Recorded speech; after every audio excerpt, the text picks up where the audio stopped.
¿Qué tal están? Feliz mañana, bienvenidos a Veo Ocultas. Les saluda Racelic Bertrán, ya estamos listos en la compañía de don Frederick Goodman. Y bueno, listos Hello. para arrancar esta segunda parte del programa Jesús no fundó el cristianismo. Voy a ingresar nada más a... Voy a quitar también aquí voy a ingresar a mi Facebook para poder compartir la transmisión. Ahora sí estamos listos acá, editar privacidad, público, perfecto. Así que cualquiera puede comentar ya desde la fuente que nos vaya a ver, ya sea por la página de la radio, por el de Facebook. Déjame ver si escucho mejor con esto. Porque... ¿Me estás escuchando mejor? Vamos a ver si No, la página de... yo sí te puedo escuchar mejor. ¿Me escuchas A mejor? ver, no. ¿Dices? No, ¿No solo estás me escucho a mí mismo mejor. ¿Pero me escuchas o no me escuchas? Sí. Solo quiero probar si puedo escuchar mejor. Ok, no sé qué está pasando, pues. No. No, pero será este No, micrófono. solo pretendo aislar el ruido exterior, pero no. Es que estoy tratando de configurar los auriculares en la computadora, pero Ok. se me desconfiguran. Se configuran, el día siguiente se desconfiguran. Bueno, voy a escuchar acá a ver si no es también acá que tengo algún problema con el micrófono, a ver.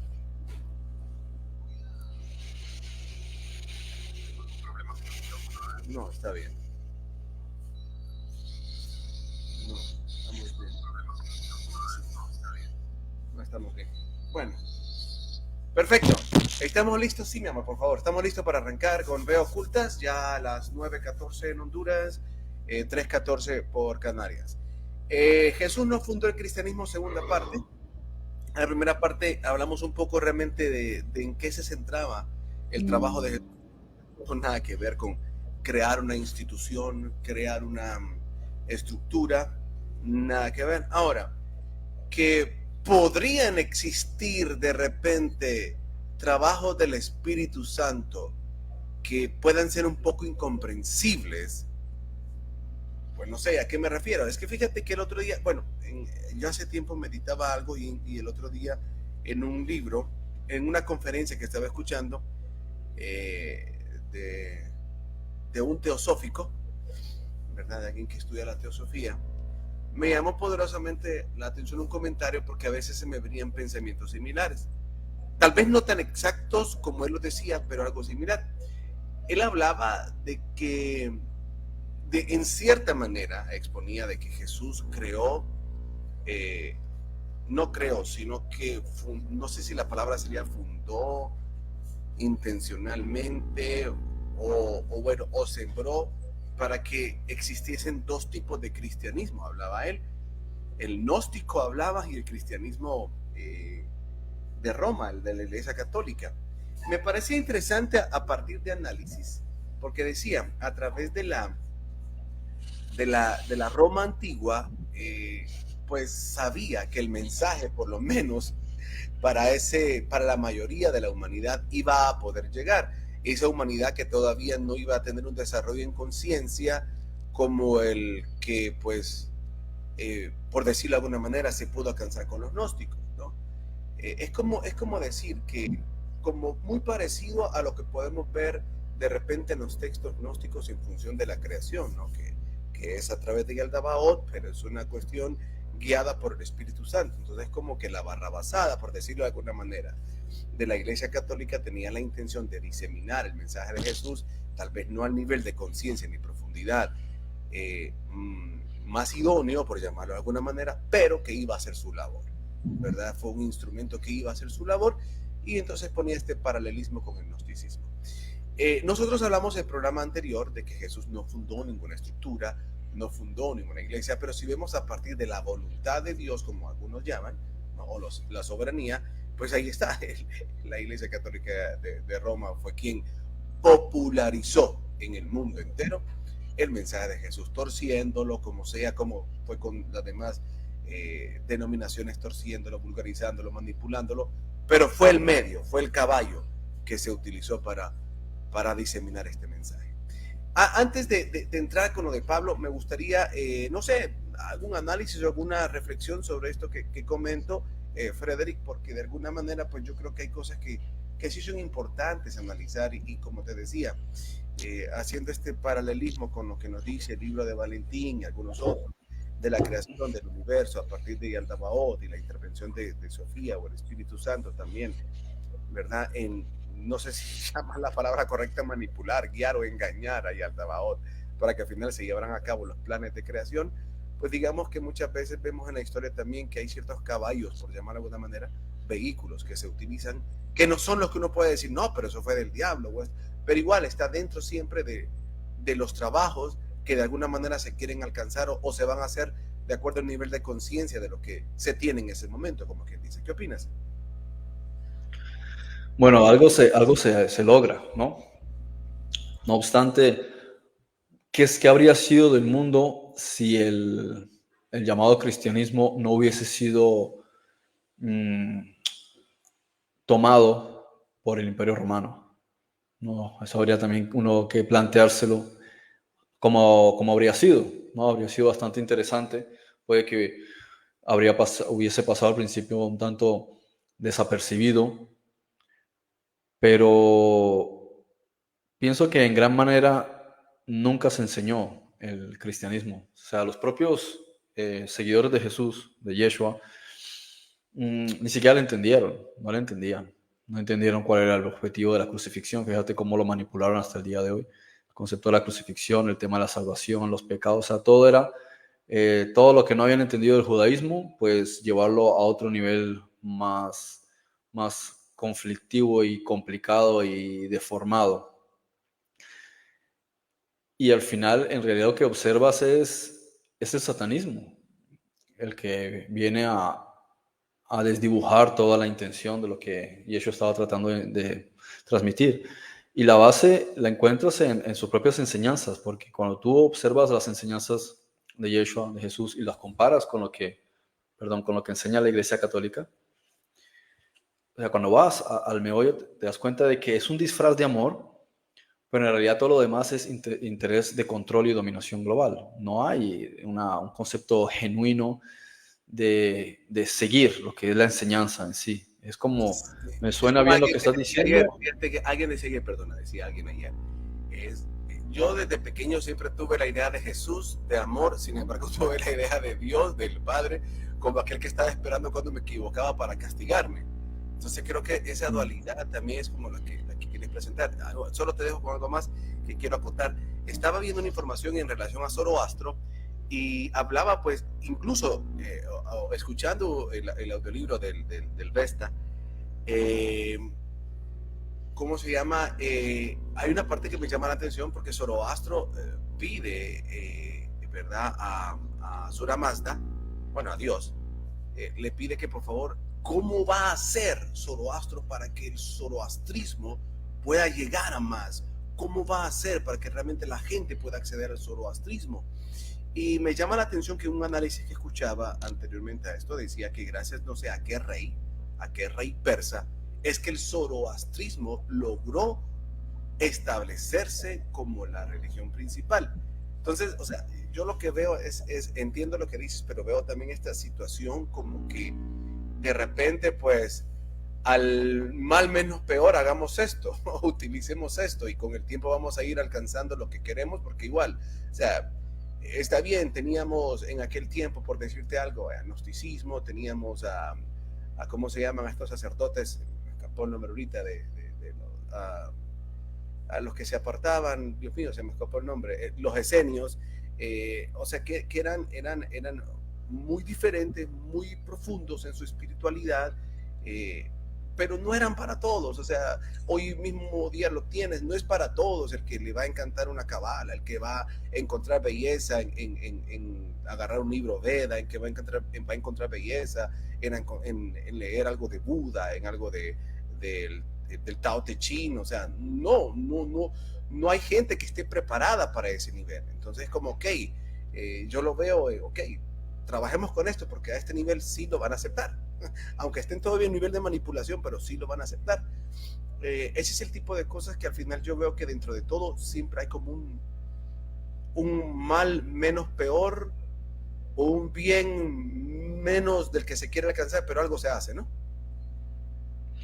Es que las únicas dos cosas que uno puede sacarle a este tipo de religiones es primeramente una intención en establecer ciertos valores y lo segundo, una disciplina de comunicación psíquica, lo que algunos llaman oración. Esas son las dos únicas cosas positivas que le puede sacar a este tipo de, de sistemas de pensamiento, porque al final te encuentras siempre con el dualismo.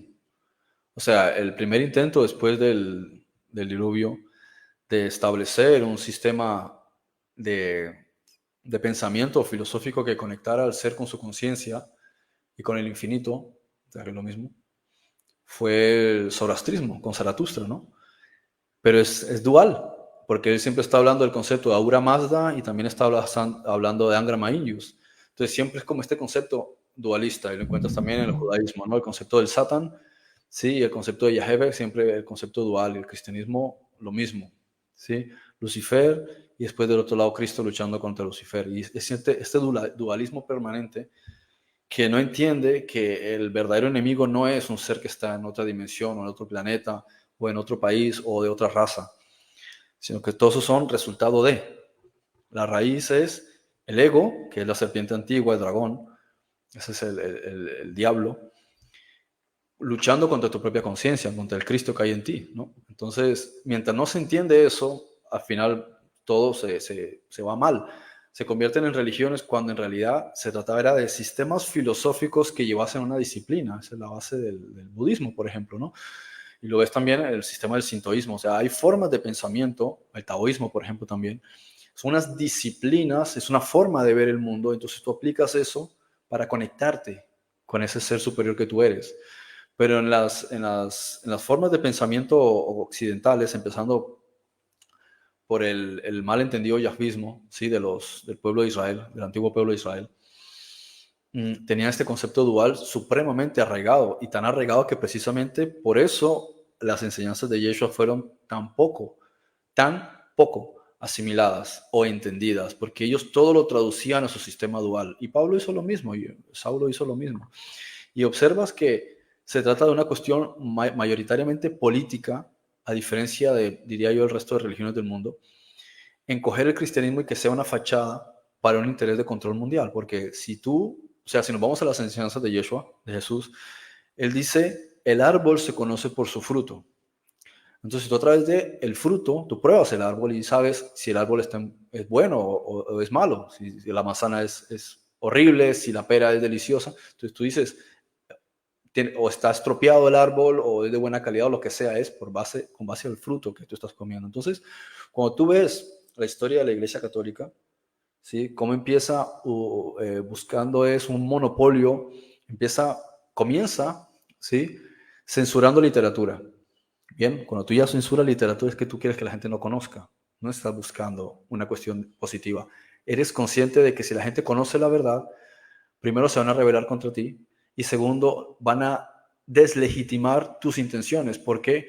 Porque a quienes se les dio la palabra de Dios, como dice el apóstol Pablo, fue a los judíos, no a esta gente. Entonces esta gente lo que estaba haciendo era aprovecharse de que los judíos no estaban y que los judíos estaban desinteresados completamente en todo este movimiento nazareno para tomarse las escrituras de ellos, porque ellos están repartidos por el mundo, y decir, ahora nosotros somos los representantes, la autoridad suprema, somos la conexión con el Dios, o sea, somos ahora los sacerdotes. Ellos usurparon, si este es el concepto del poder temporal, el concepto de la doctrina del reemplazo, y es quitarle un rol que tenían los judíos, que los judíos no lo habían cumplido bien, pero alguno que otro, gracias a uno que otro, tenemos todo esto. Mira, Zacarías, Isaías, Jeremías, Ezequiel, Daniel, todos ellos, la mayoría, yo diría que casi todos, si no eran judíos, era de alguna de las tribus de Israel. Y es gracias a ellos que la mayoría del mundo ha leído una serie de contenidos y conoce más, digo yo, que el pueblo de Israel que de cualquier otra nación antigua. El asunto es la interpretación, ahí donde viene el fallo. Y ahora nosotros hablamos que más o menos desde 1960 tenemos una especie de libertad de pensamiento, libertad de culto, libertad de interpretación de escrituras, pero si te vas hacia atrás, es una constante persecución. Entonces, era el monopolio de escrituras, borrar cosas de estos libros que no convenía que la gente conociera, castigar a la gente, crear casi un ostracismo contra aquellos que no estuviesen de acuerdo con lo que ellos habían impuesto, el dogma que ellos habían impuesto, la forma como ellos decían, y crear este cuento de que del detergente 3 en 1, que el Espíritu Santo, Dios y Jesús eran la misma cosa, y crear una confusión, pero ir llevándolo a otro nivel, que es la tiranía, es el castigo, ¿sí? Te ves las torturas, y progresivamente vas encontrando que de un momento a otro se convierte en casi como una representación del diablo en el mundo, porque empezaban a castigar a la gente, a matarlos, a echarlos a la hoguera, a torturarlos, a empalarlos. O sea, ¿qué persona en su sano juicio va a decir que un Dios de amor te va a mandar a ti a que hagas semejantes barbaridades? Y después con los protestantes se rebelan, ahora la cogen contra ellos. Y no eso es suficiente. Se van a Jerusalén a hacerle la guerra a los musulmanes en nombre de ese Dios, y cuánta gente no murió en esas 9 cruzadas.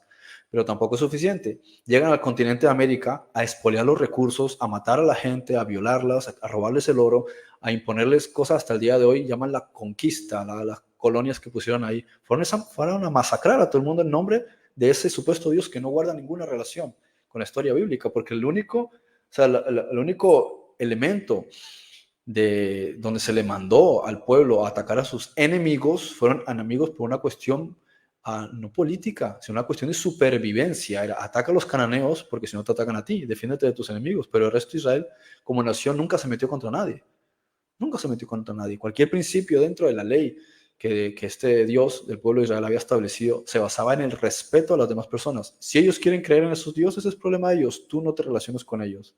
O sea, no le mandaba a matarlos porque ellos creyesen algo diferente. Pero esta filosofía que aparece con el Islam la adopta también la Iglesia Católica. Entonces son dos vertientes que iban a donde ellos consideran que tienen que imponer. Y viene el concepto de la imposición. Cuando tú impones algo, llega la palabra impuesto, o sea, te lo ponen a las malas, no es algo opcional. Entonces, cuando tú impones algo, estás violando el derecho. Si estás violando el derecho, estás violando la ley. Por tanto, estás violando a Dios, o sea, en el sentido de que estás violando la ley de Dios, estás contradiciendo, estás contraviniendo lo que representa a Dios, y por tanto, en el sentido estricto de lo que es el derecho, estás violando el derecho del ser humano. En consecuencia, ellos lo que hicieron fue crearle una mala reputación a este Dios. Y por encima de todo, crear una mala reputación a Yeshua, porque nada de lo que estaban haciendo tenía que ver con Jesús. Y observa todo, progresivamente, toda la historia de Europa es masacres tras masacres, inquisición, torturas, guerras, y después se lo llevaron todo a Medio Oriente para hacerlo contra los musulmanes, lo mismo en el nombre de esto. Y después en América lo mismo. Y si vas viendo, si no hubiese sido por el iluminismo, ¿no? El tiempo después de la Revolución Francesa y todo, Napoleón y todas las cosas que empiezan a ocurrir después, el renacentismo y el hecho de que por fin podías conocer de ciencia, porque estaba prohibido. No podías desarrollar la música libremente, no podías desarrollar la ciencia y la investigación libremente, no podías estudiar libremente, no podías imprimir un libro libremente o estudiar cualquier cosa libremente. Cualquier esas cosas estaban prohibidas. Entonces lo que ocurre es que básicamente se les frenó, un segundito, se les frenó a ellos el interés en crear un gobierno mundial, y tuvieron que modificar las estrategias, ¿no? Modificar las estrategias. Por eso ese es el objetivo de las 3 guerras mundiales, lo que estoy explicando ayer en el artículo que publiqué. Y es como decir, vamos a dejarlo para más adelante, y por ahora vamos a presentar una fachada de buenos, somos nobles, somos santos, cuando todo el mundo sabe que el tema del abuso de menores ha sido famoso principalmente dentro de esos sistemas. Si hubiesen tenido algo que ver realmente con Jesús, esa persona estaría en la cárcel. Pero ¿por qué la ley canónica no los castiga, sino que los manda a otra mezquita, a otra, ¿cómo se llama? Catedral, o esa como lo llaman ellos? Te das cuenta de que hay cosas extrañas. ¿Por qué les hablan sobre la abstinencia cuando eso no se enseñó en ninguna parte? Eso dice, no es bueno que el hombre esté solo. ¿Por qué? Porque sabe que la persona se va a desequilibrar emocional y psicológicamente, porque el cuerpo no está hecho para ese tipo de cosas, no es natural. Entonces pone a las monjas y ponen después a los sacerdotes, y al final las monjas que terminan preñadas cogen a los bebés y los entierran, los matan y los entierran, los abortan y los entierran en el patio de atrás de sus templos, de sus sitios, ¿no? Y te das cuenta que una tras otra perversiones sexuales que han traído ellos y que la mantienen ocultas, y que son la cabeza. De hecho, el Banco de Vaticano es el principal proveedor financista del tráfico de armas en el mundo. Y lo mismo con el tema de los niños, el abuso de los niños, el tráfico de menores, de blanco, de trata. Todos ellos están detrás de esto. Entonces, te das cuenta de, ellos han ensuciado el nombre de lo que realmente vino a enseñar Yeshua por una cuestión meramente política. Es interés en control global, no es otra cosa. Y ellos, por eso, es bastante lo que trató de hacer Martín Lutero, independientemente, claro está, de que la mitad de las cosas que decían no son así. Pero por lo menos la otra mitad sí tenía bastante razón en muchas cosas que tenía en contra de esa institución. Mira, Por eso era a eso, evidente ese conflicto. a eso mismo es lo que me refiero, exactamente a ese punto que me refiero, que hay males menores. Y con esto no niego nada de lo que dice, sino que simple y sencillamente es que, aunque se visualizaba que todas esas aberraciones iban a pasar, de alguna u otra manera era para empezar a introducir un mensaje que al final no iba a haber otra vía más que esa para que pudiese diseminarse a nivel global. Entonces, ciertamente todo lo que dices, pero fíjate qué interesante, porque por ejemplo también a lo que vienes acotando, muchos adjudican que esa época del iluminismo fue gracias a la masonería, fue gracias a los Illuminati, lo podemos ver en toda la simbología de estas personas del iluminismo, ¿verdad? Entonces, bueno, y por ende también de los jesuitas. Entonces, es aquí, son ese tipo de cosas que la gente dice, entonces aquí cómo está la cuestión. Claro, habría que entender que una cuestión es cómo posteriormente se infiltran todas estas corrientes de pensamiento del iluminismo gracias a los jesuitas iluminatis, pero Claro, claro, es un proceso. O sea, entre el mil, a ver, entre el 1600 y algo más o menos, o sea, poco después de la creación de los jesuitas, y entre esa época más o menos y la aparición del Illuminati y la teoría de la evolución y todo eso, o sea, los siguientes 200 años, entre 1600 y 1800 más o menos, o 150 años, que había un cisma no, que había una enemistad acérrima entre la masonería y la Iglesia Católica. De hecho, el nacimiento de la teoría de la evolución es precisamente por hacer la guerra a la Iglesia Católica. Lo que ocurre es que hay un cambio de filosofía y de estrategia por parte. O sea, ellos lo que hacen es mutar, ¿sí? Mutar permanentemente para mantenerse. Entonces, a través de esas mutaciones tú vas perdiendo el registro, el rastro aparentemente, ¿no? Y siempre una fachada distinta. Esto es como la empresa que la cierran por ciertas cosas legítimas, entonces los dueños ¿qué hacen? Vuelven a abrir otra empresa con otro nombre, pero son los mismos dueños. Entonces lo mismo aquí. ¿Qué hacen? Encuentran que es importante dejar de hacer la guerra a la masonería. Por ello, ellos también empiezan a egresar científicos. La Iglesia Católica hace lo mismo. Y a través de los jesuitas que crean el Illuminati, se infiltran para tener control de la monarquía. Lógico, necesitaban a la monarquía porque la monarquía también se estaba desligando, ¿sí? de la Iglesia Católica. Entonces, para no perderlos a ellos, los introducen en una especie de moda, que es meterlos a ellos en esta masonería. Y progresivamente la misma masonería también es infiltrada por el Illuminati, que es un organismo jesuita, o sea, los católicos, para es como quien dice, sean ustedes los que controlan y administran, ¿sí? Como la monarquía británica, esa es la razón de la Primera Guerra Mundial, ¿no? Sí, sean ustedes los que administran. El poder lo va a tener el Vaticano, no se metan con nosotros, ¿no? Que sea la Casa Windsor la que administra los bienes del Vaticano y a partir de ahí todo el sistema corporativo desde el Distrito de Columbia. Sí, porque para eso estructuraron Estados Unidos desde 1781, ¿no? Que le cedieron el poder a los Rockefeller. Como igual se dieron el derecho de tierra de Medio Oriente a la familia Rothschild. Entonces es poner a peones que sirven al Vaticano, o sea, que son instrumentos que obedecen justo debajo, están de los jesuitas, ¿no? Por tanto, el cabeza de todo esto siempre ha sido el Papa Negro, el Papa Gris y el Papa Blanco, ¿no? Y donde iba con todo esto es entender que al final en realidad se trata de todo eso, una cuestión política, una cuestión de interés, de control y dominio, y lo único que han hecho con el cristianismo es crear una fachada que beneficia, porque como es una fachada bonita, claro, tú presentas la fachada bonita, igual que las ONGs que las utilizan para lavado de dinero. Claro, tú pones la cara bonita y eso todos piensan que sí, porque es la cara bonita de Jesús y el amor y una tal virgen ahí, que a saber cuánto tiempo duró virgen, ¿sí? Entonces, esa es la cara que ponen, pero detrás está toda la putrefacción y todas las abominaciones que han hecho en nombre de, ¿bien?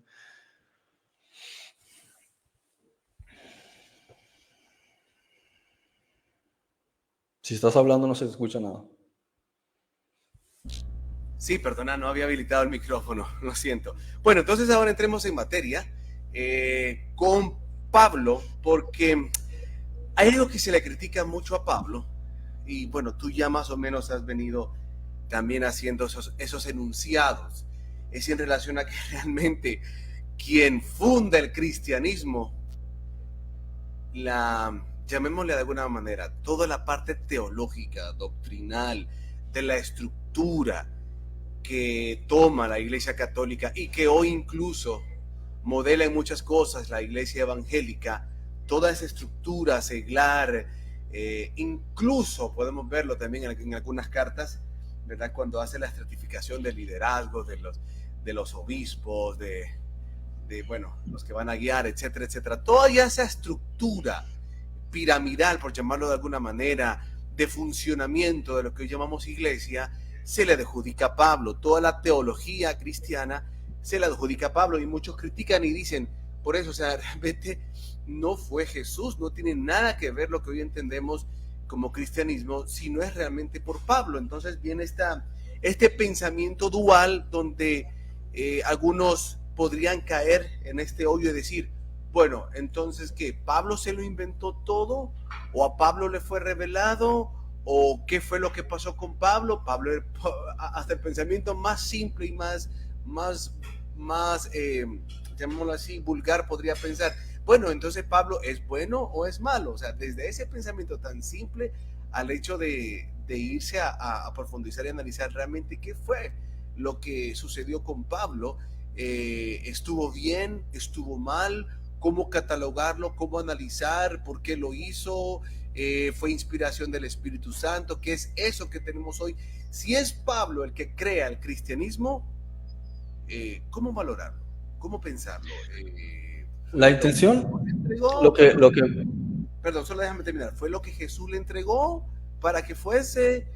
La estructura piramidal que tenemos, cómo funciona, es voluntad de Dios. Entremos en analizar todas estas cosas, Frederick, ¿verdad? Para poder sí, conocer. para empezar, habría que ser uno correcto a la forma de hablar. No podemos llamar a todo esto que surgió cristianismo, porque el cristianismo realmente es un nombre que se le dio coloquialmente. En realidad se llama paulismo. O sea, en estricto rigor es paulismo, y la deidad del paulismo es llamado Jesús. En realidad de eso se trata, es paulismo. ¿Y de dónde sale el paulismo? Sale de una combinación o sea, es una especie de neojudaísmo, ¿sí? Entonces tenemos el yahvismo, que cae cuando ya no hay templo, porque ya no se puede practicar el yahvismo. Entonces entra en vigor el judaísmo. ¿Por qué judaísmo? Porque los judíos eran los que quedaban, todos los demás de las otras tribus a saber dónde estaban, ¿no? Entonces, ¿qué es el judaísmo? Es una tradición tomada del yahvismo. Entonces tienes el yahvismo, luego tienes una tradición que se convierte en judaísmo, y luego el judaísmo, o que en realidad llamaría religión judaica, ¿sí? Es un judaísmo, no sé cómo se llamaría, porque a veces se confunde con una cuestión de lo que sería un judío racial. Entonces esta religión judaica, que es pura tradición en realidad, y que se vuelve cada vez más tradición a medida que pasan los siglos hasta hoy, se convierte en un neo-judaísmo. Así como tienes el hinduismo, y las bases del hinduismo se transforman para dar lugar al budismo gracias a Siddhartha Gautama, a Shakyamuni, también tienes aquí que el judaísmo adopta una forma distinta gracias a la interpretación de Saulo de Tarso, de Shaulo, ¿no? Sobre las enseñanzas de Yeshua, pero basada siempre en el judaísmo. Y aquí está el problema. Mientras tú trates de agarrar el judaísmo no como elementos simbólicos que tienen que ver con el subconsciente, sino como una cuestión literal, entonces aquí es donde cae el problema. Porque tú tienes que saber diferenciar. Hay una parte de las cuestiones yahvis, de la religión, de la teología o la teocracia, ¿sí? Del pueblo de Israel antiguo, que era basado en ley, en el derecho natural, y conceptos y elementos del subconsciente para lo que es la transformación del ser. Esas son las únicas dos cosas esenciales. Sin embargo, había mucha confusión, y yo diría que prácticamente nadie sabía de qué se trataba eso. Por eso el propio Yeshua decía, oíste que fue dicho, mas yo os digo. O sea, ustedes ni siquiera entienden la parte legal. Yo les voy a explicar la parte del derecho. Por eso decía, quien ha oído esto y quien ha hecho lo otro y el que toma mujer. ¿Por qué está hablando de esas cosas? Porque les está explicando la ley de una forma que ellos no la entendían. La ley, o sea, ley. Vete al diccionario y mira ley, porque cuando los religiosos protestantes escuchan ley, automáticamente lo asocian con una cuestión religiosa. Esto no tiene que ver con una cuestión religiosa. La ley no es una cuestión religiosa, la ley es una cuestión que está basada en el derecho, en la justicia. Bien, entonces, él decía, según la ley, el derecho, ¿sí? ¿Qué es derecho? Lo que tú te mereces, lo que es justo. Bien, entonces, según el derecho, esto es así y aquello es de la otra manera. Eso según la ley.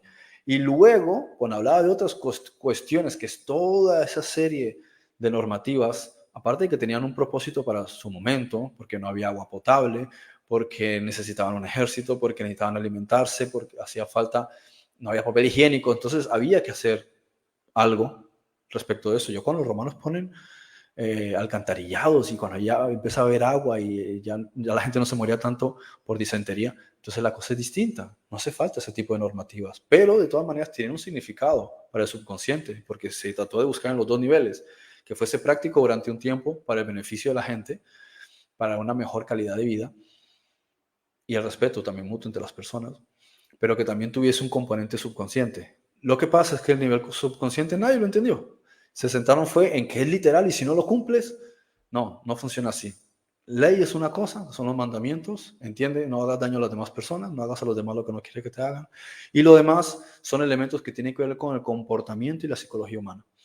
Entonces, Pablo, que todavía no estaba, no sé si después, en cuántas encarnaciones lo habría entendido, pero en ese momento no estaba para entender eso, ni siquiera Pedro, el mismo no le tuvieron que poner unos animales ahí para que él entendiese, mira que la gente que no es judía también tiene derecho a entender este tipo de cosas. Entonces, es un proceso y ellos no estaban en condiciones de entender eso, ni en ese momento, ni no sé si en cuántas vidas más lo habrán entendido, porque no es algo que aprendes de la noche a la mañana, es un proceso. Fíjate uno en la vida de uno, de las diferentes fases por las que hemos ido pasando. Vimos, por ejemplo, la época en la que fuimos personas religiosas, personas en las que pensamos, en que fuimos así, que pensamos de otra manera, iban pasando las décadas y comparas hacia atrás y dices, vaya, ¿cómo ha cambiado? Si llegases a los 200 años, imagínate cuánto seguirás cambiando. Pero como se acaba este periodo de vida en esta encarnación, continúas en la siguiente. Casi que te actualizas en el punto en el que te quedaste los 30, 40 años de aquella encarnación y sigues avanzando partiendo de ese punto. Y después en la siguiente. Entonces, a veces hay cosas que se quedan frenadas. De modo que lo mismo con los apóstoles. Ellos no entendían prácticamente nada de las enseñanzas de Yeshua. Todo era Moisés, Moisés, Moisés. Ahora, ¿qué hace Pablo? Es tomar esos elementos y llevarlos a la parte de la lógica y el sentido común, la coherencia, ¿sí? Que es, trátense bien, respétense, etcétera. ¿Qué hace, por ejemplo, Jacob, ¿no? El hermano de Yeshua? Hay algunos elementos que deberíamos tener como base, o sea, no coman cosas que se hayan ahogado, no coman cosas que tengan sangre, es decir, cosas que son lógicas, ¿no? Pero el resto de cosas no se las vamos a imponer porque precisamente para nosotros eso era un lastre, era un problema. Es como si estuvieses bajo un sistema dictatorial en el que tienes una cantidad de normativas y prácticamente no puedes salir a la calle después de las 8 de la noche, tienes que tener 4 o 5 mascarillas, ponerte unas gafas, unas botas y tienes que salir con un perro y un guardaespaldas y al final dices, Dios, que no vivo bajo una libertad. Bien, no vivían bajo libertad estando en Egipto, en Goshen, pero con el tiempo ni ellos mismos vivían en libertad dentro de sus propias normativas, mucho menos cuando estaban bajo oposición romana. Pero yo creo que los romanos trataban mejor que lo que los trataban los propios líderes de ellos. Pero cuando ya no había templo, cuando ya no había estas obligaciones a seguir, no tenían que obedecer al Sanedrín, ahora tienen la oportunidad de ser libres, tienen la oportunidad de actuar según la conciencia, simplemente tengan en cuenta determinadas cosas, aún fíjate de higiene y de orden público, o sea, no comas cosas con sangre, uno puede estudiar lo dañino que es, dejen que el animal se dé sangre para comer. ¿Qué tiene eso que ver con religión o con leyes? Es sentido común. Entonces, hasta ahí bien. Entonces, toma Pablo todos estos elementos, ¿sí? Y según su entendimiento, él dice, bueno, si la base es lo que aprendimos con Moisés, pues ahora vamos a darle una forma según lo que dice Yeshua. Entonces, el Espíritu Santo, claro, utiliza a Pablo para transmitir una información. No quiere decir que lo que estuviese entendiendo Pablo, de lo que él mismo estaba escribiendo, fuese correcto, ni lo que interpretan después los, entre comillas, eruditos, estos que se llaman a sí mismos teólogos o intérpretes, que cogen eso y dicen, vale, esto significa esto y aquello, pero en realidad todas esas palabras son similares al argot del lenguaje de un banco, perdón, del lenguaje bancario, o del lenguaje jurídico, o del lenguaje matemático, que para el no entendido no entiende, no sabes, no tiene ni papa idea de qué significa todas esas palabras, ¿sí? Es como el lenguaje jurídico, tú miras una palabra y te vas al diccionario y dices, vale, en el diccionario de la Real Lengua Española esto significa tal cosa. Pero cuando te vas al diccionario, Black Law, por ejemplo, de ley, no significa necesariamente lo mismo. A veces hay palabras que significan exactamente lo opuesto y dices, pero ¿cómo puede ser posible si es la misma palabra? Y lo mismo miras, por ejemplo, el lenguaje bancario. Las palabras no significan lo mismo, ¿sí? Entonces te habla, abre una cuenta, pero cuenta en español es de contar. Entonces, pero en la cuenta yo no estoy contando. Entonces, para dar un ejemplo, ¿no? Entonces, las cosas tienen un significado distinto, de modo que todo lo que lees ya viene con un estigma. Entonces, cuando tú lees Cristo, la gente automáticamente Jesús. No, Cristo es conciencia. Cuando leen entonces qué dice la ley, entonces piensan que se está refiriendo a mandamientos religiosos. No, ley es un sistema judicial, es el derecho. Entonces, sí, y cuando leen, y así sucesivamente, todo lo que van leyendo, porque la escritura, entonces ya interpretan la Biblia. No, escritura es algo que se escribe. Cuando tú redactas algo, eso es escritura. Las cosas que se han escrito, que sirven como referencia, que es como un punto histórico. Y así, y va buscando todas las palabras. Entonces dice, y Cristo murió por nosotros. Entonces, cuando leen murió, se imaginan que él tuvo que dejarse matar porque así, de esa manera, entonces tú te salvas. Pero en realidad no te has salvado de nada, porque sigues viviendo tu vida y sigues teniendo problemas y si te mueres. Y entonces dice, tienes que aceptar a Jesús. Y dice, ¿qué significa aceptar? Es como decir, yo voy a aceptar este bolígrafo y con eso me salvo. ¿En qué sentido lo acepto? ¿Me lo das? Lo acepto. Ok, ¿y qué hago con eso ahora? ¿Qué significa aceptar? ¿Sí? Pero son todas esas palabras que ya se fueron mezclando con una serie de, digamos, paradigmas o ideas abstractas y todas esas definiciones que lees ahí, si las comprendes en el sentido correcto, sí son ciertas, están basadas en la verdad, o sea que el Espíritu Santo se lo transmitió. Pero ni Pablo ni todos sus seguidores entendían lo que significaban esas palabras de la misma manera que los israelitas no entendían lo que significaban las cosas que estaban escritas en los libros que habían sido transmitidos por los ángeles, lo que llaman el Antiguo Testamento. Y ese es el problema. Crear cosas con base en lo que tú asumes que significan, cuando tú en realidad no sabes lo que está diciendo ahí. Porque tú asumas que esa palabra es tal cosa, no significa que esa palabra significa tal cosa.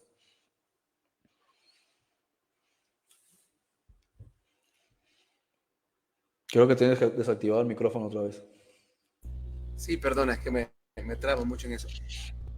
Es que lo mismo Pablo dice, vamos de gloria en gloria, y ese es el detalle que de repente uno debería de poder comprender que toda esta información de conciencia ha venido de gloria en gloria. No hay una verdad total, absoluta en ninguno de los textos espirituales. En ninguno. Yo creo que ninguna corriente tiene la verdad total, la verdad absoluta, ninguna. Ni por muy avanzado que sea su filosofía, ni por muy avanzada que sea su teología.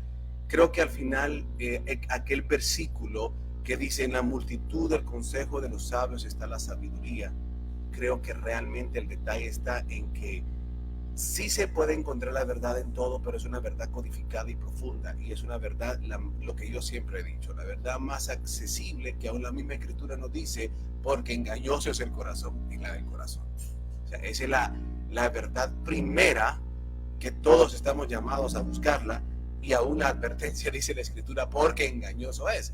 Entonces imagínate ya hablando de otro tipo de situaciones como doctrina, sin duda alguna estamos totalmente equivocados y hemos idolatrado a Pablo de tal manera que no nos hemos dado cuenta, o hemos idolatrado, mejor dicho, lo mismo que Pablo hizo con Jesús. Y es aquí donde me llamaba a mí la atención cuando hacías este comentario, porque Pablo, siendo totalmente un judío, pienso yo, ¿qué pasó? No se dio cuenta realmente que estaba entrando en el mismo error de lo que él mismo comprendía de idolatría al pasar a idolatrar a Jesús y llevarlo a ese nivel. Es interesante este análisis porque incluso de aquí viene ese debate desgastante que lleva siglos. Bueno, creo que más que todo en este último siglo se ha popularizado más, y más que todo en estas últimas décadas, esa ese conflicto entre si Jesús es Dios o no es Dios, por la falta de comprensión, la falta también de conocimiento de lo que nos aportan cualquier cantidad de sabiduría antigua que nos esclarecen un poquito más sobre este particular. Pero analicemos este punto en este momento, me parece interesante. Quizás no, obviamente no vamos a llegar a ninguna verdad absoluta concluyente, pero sí a conclusiones que nos ayuden a visualizar mejor este punto. Pablo, idólatra de Jesús. ¿Cómo comprender esto en una mente totalmente judía que entendía realmente el concepto de idolatría, por lo menos desde el punto de vista de ¿cómo se llama? De lo que ellos aprendían? Incluso muchos cabalistas y muchos judíos es de las cosas que critican altamente a Pablo y al cristianismo por esa idolatría a Jesús. ¿Cómo valoras esto? Y no solo, sí, y no solo ellos, el Islam. O sea, en eso coinciden el Islam y el judaísmo, que pese a que puedan tener una visión determinada sobre Yeshua como maestro, pues independientemente de los detractores que hay dentro del judaísmo contra Yeshua, pero los que no tienen ningún problema respecto de las enseñanzas dentro del judaísmo coinciden lo mismo con el Islam. Y es que, ¿cómo llegaron ellos a esa idolatría hacia un ser humano, siendo que la propia ley te está diciendo que está prohibida la idolatría? Así que ahí te das cuenta que hay algo extraño, porque reemplazan al creador por un ser humano. Y el argumento es decir, no, es que el ser humano es Dios. Dice, ¿y acaso tú no eres Dios? Él mismo dijo, vosotros sois dioses, todos vosotros hijos del Altísimo. Bueno, traducido al español, ¿no? Entonces, si Él es Dios, tú también eres Dios. Entonces, si lo estás idolatrando, Él es como si idolatraras a cualquier ser humano. Y como si idolatraras a la persona más devota y más hermosa y más fantástica, más extraordinaria. Da igual, es que te está diciendo desde el principio, no tendrás dioses ajenos delante de mí. Entonces, lógicamente, es de entender que el Islam y el judaísmo, en este sentido que no se opone a la filosofía de Yeshua, tengan razón. ¿Por qué llegaron a la idolatría?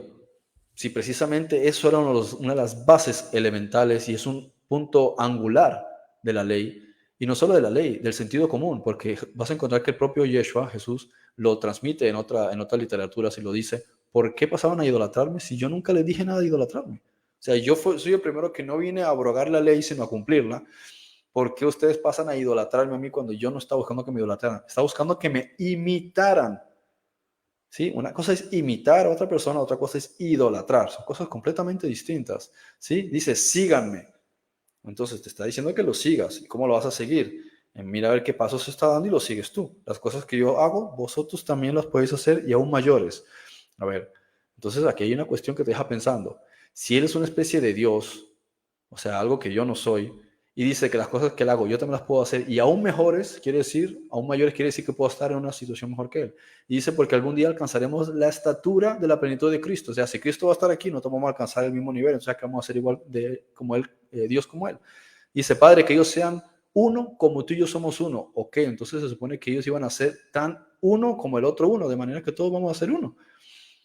Así que, ¿por qué esa idolatría? Si lo que te está diciendo Él es, yo tengo una conexión con el Padre, y esa conexión con el Padre progresivamente tú también la vas a tener. Eso es lo que te está diciendo, una conexión, una relación, una afinidad. Es la comprensión de que yo estoy en el Padre. Él dice, yo estoy en el Padre, bien, pero yo te veo delante de mí, entonces, ¿cómo estás dentro del Padre? Si Él está dentro del Padre y está delante mío, quiere decir que yo también estoy delante del Padre, porque ¿dónde está el Padre? Supongamos que estamos los dos en una colina, hablando en esa colina, y Él me dice, yo estoy en el Padre. Entonces yo me le acerco y lo toco y le digo, gracias, ahora yo también estoy dentro del Padre. ¿Dónde está el Padre? ¿En medio del aire? ¿Dónde está el Padre? Porque existimos en Él. Por eso dijo Pablo en el Areópago, porque en Él somos, vivimos y existimos, y linaje suyo somos. O sea que nosotros existimos dentro de Dios, por tanto todo el universo existe dentro del Dios. Y es Por ahí eso donde lo te único voy a es detener. que cuando hay un estado de conciencia y de comprensión, ¿sí? Que es lo que le dice Hermes Trismegisto a Tat, su hijo, le dijo, yo llego a un estado de comprensión y de conciencia tal que entiendo que nosotros somos parte de la totalidad, existimos dentro del todo, dentro del gran Dios, lo que le dice Hermes Trismegisto a su hijo. Y eso es lo que no estamos entendiendo. Cuando Yeshua dice, yo estoy en el Padre, siendo que está delante de ellos hablando, quiere decir que Él está en un estado de comprensión, de que Él sí entiende que Él está existiendo dentro del Padre, mientras los demás no se estaban enterando de eso porque pensaban que el Dios estaba en una especie de nube o en alguna especie de templo y había que ir allá a adorarlo. Y Jesús les dijo, ni allá ni en ese sitio adoraréis, porque van a empezar a entender que la adoración está dentro de ti mismo. Es un estado de conciencia, es un estado mental, no es un lugar, porque Dios está en todo y todas las cosas están dentro de él. Sea donde sea que estés. Aunque estuvieses en un lugar del inframundo, ahí también está él, porque dice la Escritura, y si muriese y fuese allá abajo, allá también me hallarías, porque allá también estás. Entonces no tiene sentido ese razonamiento de que hay un Dios separado de nosotros, que es lo que busca que pensemos el ego. Sí, es esa parte. Bueno, antes quiero hacer un comentario porque me llama mucho la atención eso que acabas de cerrar, que también lo decía, creo que David, o bueno, se lo Job. adjudica David. Job, ok, Job, muy bien. La cuestión es que es interesante porque cuando recordamos el Pistis Sofía, ¿no? Donde se le pregunta, donde insistentemente María Magdalena, y creo que era Salomé la que le pregunta en ese momento, o María la Madre, no recuerdo, a Jesús, si pueden orar por las almas que están en esos infiernos, en esos lugares de tormento.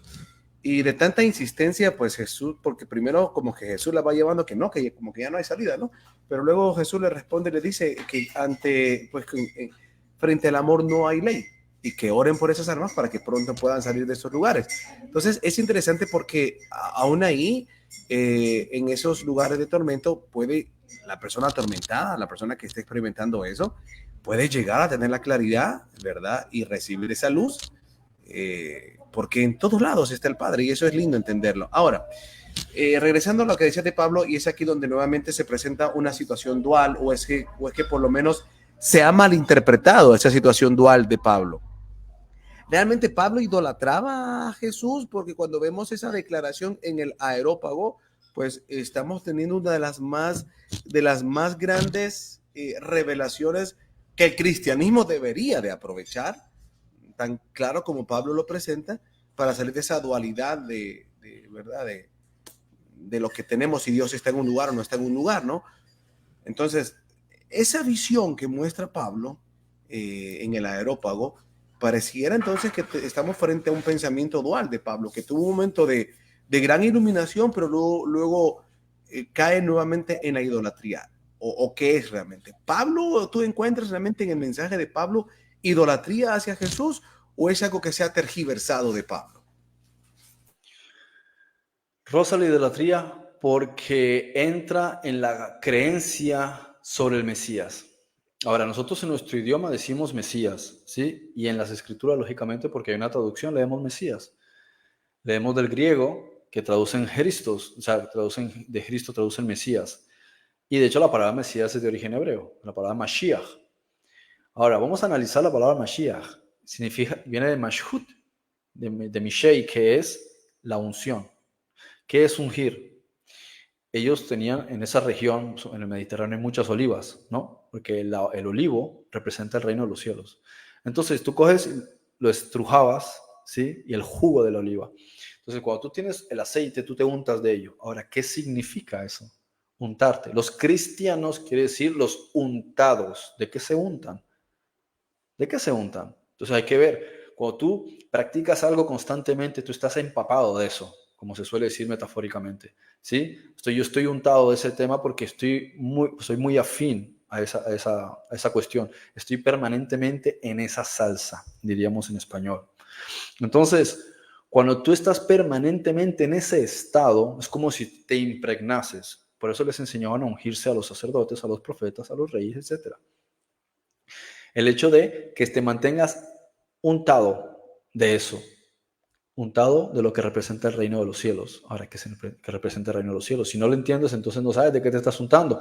Vas a tener que untarte con aceite de oliva todo el tiempo a ver si eso de repente te produce alguna especie de cambio o te da alguna epifanía. El asunto es ese. Entonces, el aceite, que si lo ves bien, miras el color, parece oro líquido. ¿Y qué es el oro en griego? Heisos, de la palabra Cristo también. Entonces, observas que eso, igual que el ámbar, igual que la miel, fíjense que le dice, los mandaré a una tierra donde fluye leche y miel. Mira la apariencia de la miel. La miel también, la miel nunca se deshace, ¿sí? Es como el ámbar, no se deshace, se queda, puede pasar millones de años y está ahí, intacta. Entonces, es también un símbolo de inmortalidad. Todas estas cosas y los símbolos son lo que guardó la Cábala, ¿sí? El asunto es que no entiende la correlación de los otros puntos, los mantienen conexos, cuando deberían ser todos uno. Tienes que entender las cosas de forma holística. Por ende, Pablo se centra en la figura de un Salvador que tiene que liberarlos políticamente.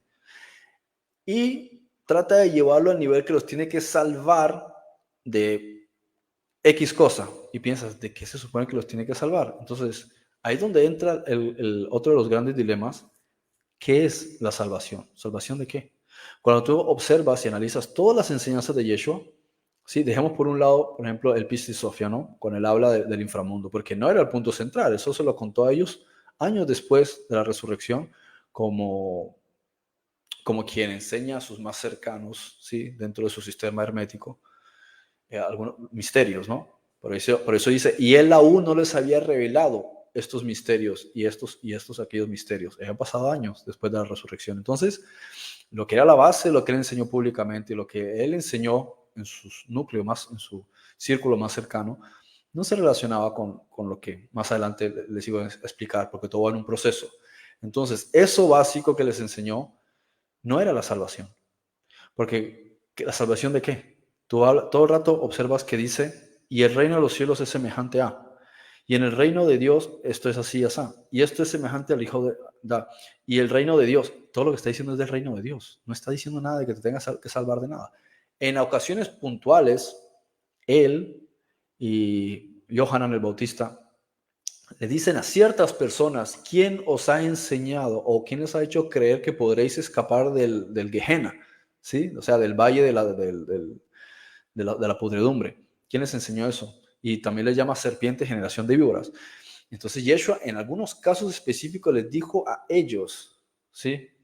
Eso en concreto, en una discusión que estaban teniendo.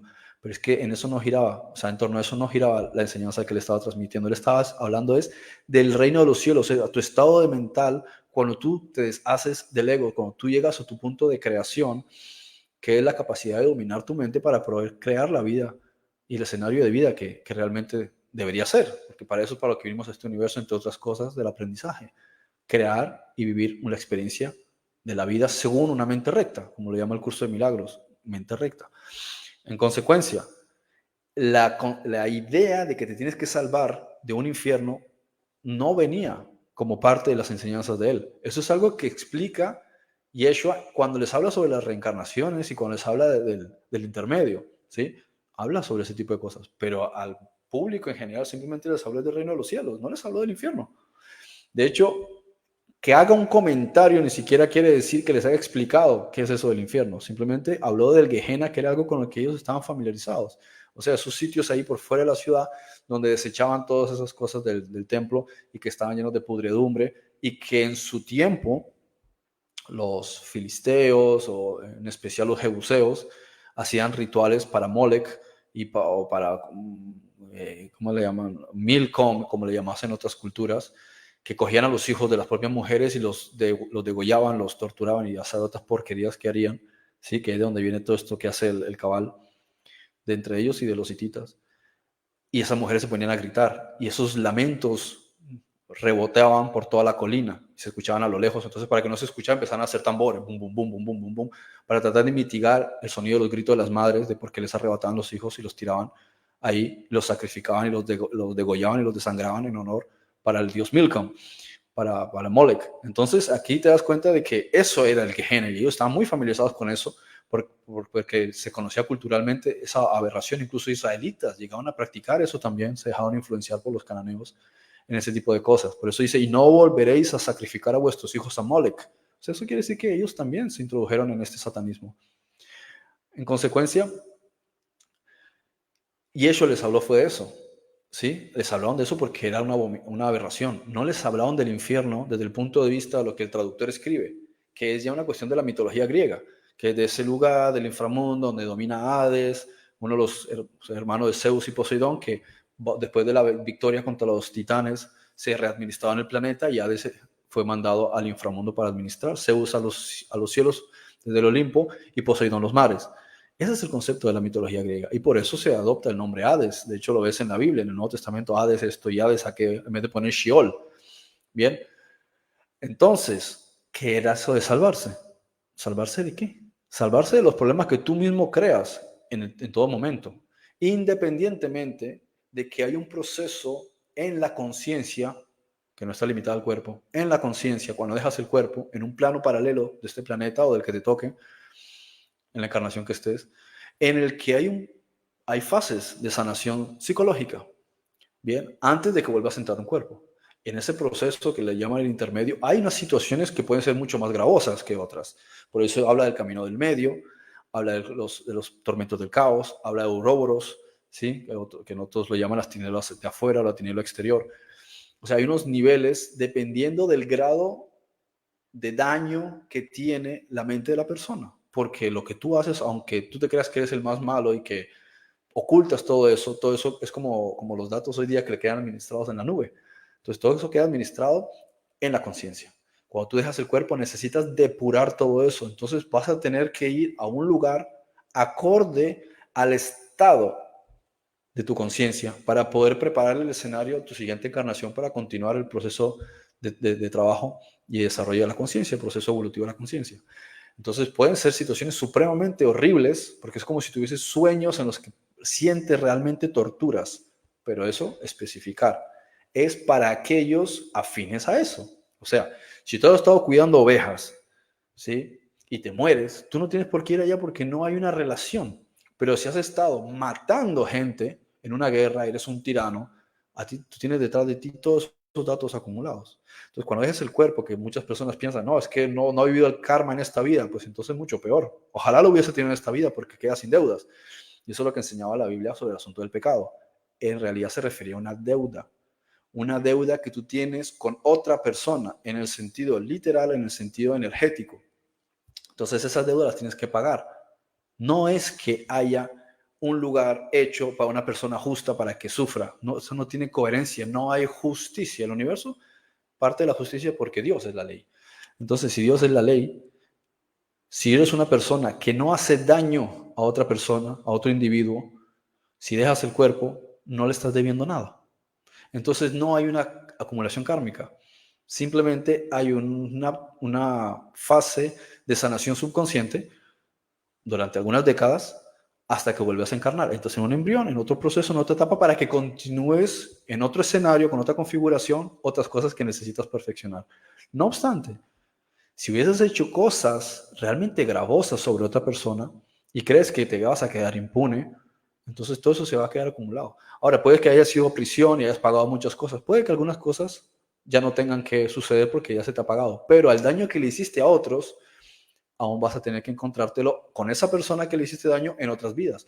Porque se trata de un proceso de compensación. Eso es lo que Yeshua les vino a enseñar años después.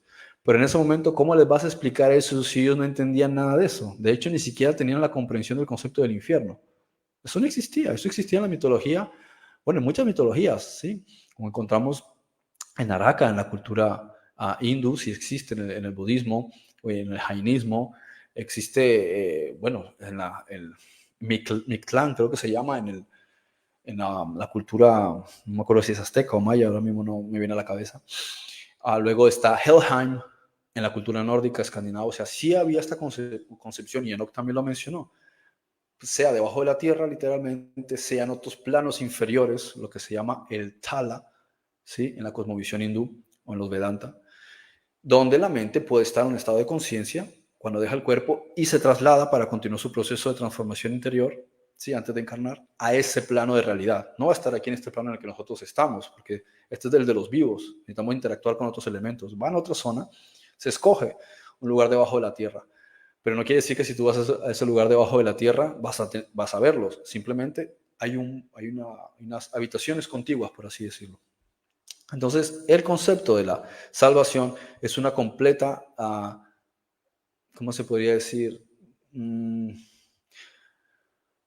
Creo que es como un reduccionismo, algo que realmente se ha reducido a algo tan Yo lo relacionaría pequeño con propaganda.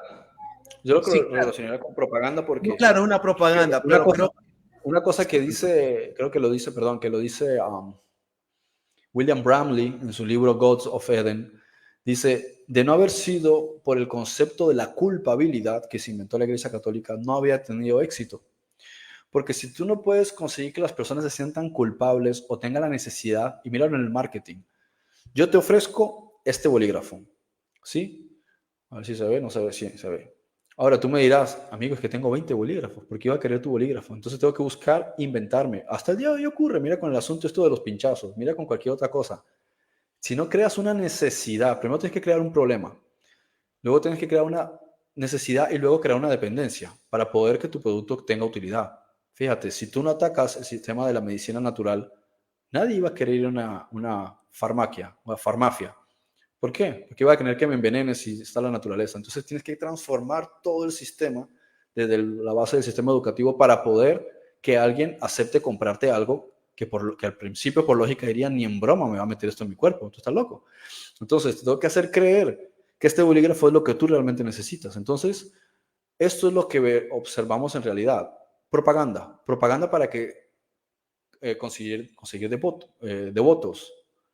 Entonces, el proselitismo consistía en, este individuo te va a salvar de tus problemas, ¿sí?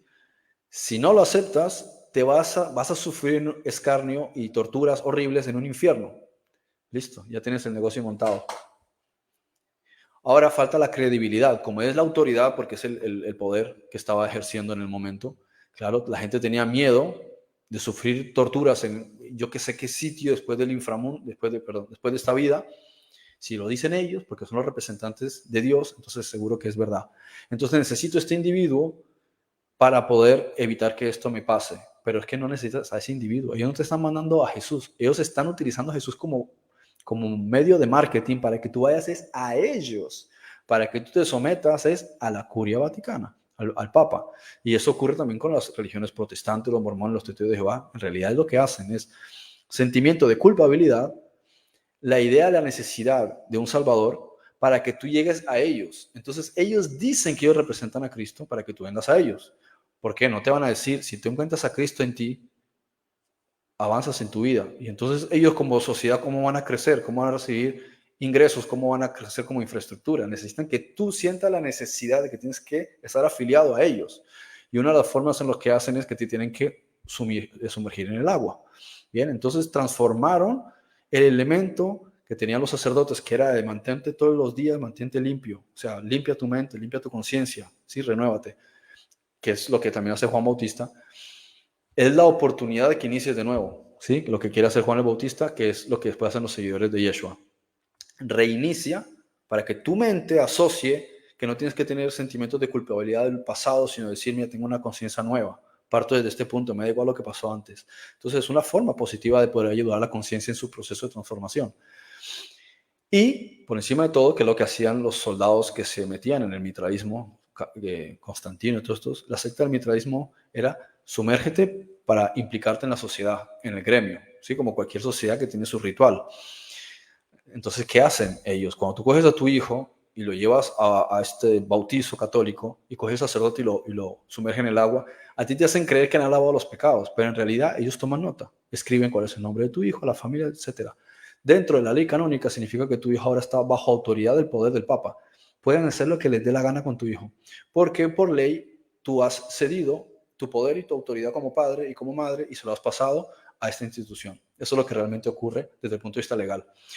Entonces lo mismo aquí. ¿Qué hace el mormón, el testigo de Jehová, el fulanito, el evangélico, el metodista, lo que sea, que te sumerge en el agua? Ahora tú estás vinculado por ley a esa institución. No eres una persona libre. Entonces, cogieron un elemento que no tiene nada que ver con eso, que era el hecho de que simplemente tú puedas sentirte ahora renovado, sin un sentimiento de que estabas vinculado con las personas del pasado, porque así te pueden decir, tranquilo, que a partir de ahora puedes empezar una nueva vida, pero viene tu subconsciente y dice, uy, yo me acuerdo lo que le dice a este individuo, uy, me acuerdo lo que le dice al otro. Entonces no tienes paz, pero si te hacen creer que la persona que se mete en el agua murió, cuando sales es una persona nueva, el ejercicio de sentirte en el agua y que te levanta y que hay testigos y todo eso, y la confianza que tienes en el individuo que lo está haciendo o los individuos que están haciendo para tu subconsciente es una ratificación de que efectivamente no tengo que sentirme vinculado con lo que pasó. No quiere decir que no haya karma. Ojo. Entonces la salvación no te está eliminando el karma, porque tú tienes que compensarle a otra persona lo que le has hecho. Eso es sentido común. Eso es como tú me robas a mí 5,000 euros y por el hecho de que te pida perdón no significa que el daño no esté hecho. vale, yo te perdono, pero ahora todos los meses por lo menos ingresan a mi cuenta 100 euros, aunque no los tengas porque ya te los gastaste. Es decir, yo puedo entender que cometiste un error, puedo disculparte, puedo no meterte en una cuestión jurídica, o sea, meterte un pleito, pero tú tienes que compensarme a mí, porque si no me compensas de cualquier manera, la vida te lo va a robar por otro lado. Entonces, esa es la parte que a veces hay algunas personas que no entienden. El karma es karma de todas maneras, tienes que ser consciente de eso. También no quiere decir que no haya mecanismos en los que se acelere la eliminación del karma, especialmente con un genuino perdón, en el que te entiendo por el daño que me hiciste, pero también ten en cuenta que hay ciertas cosas que por mucho que tú disculpes no se van a eliminar, porque has causado un daño que tiene que ser reparado.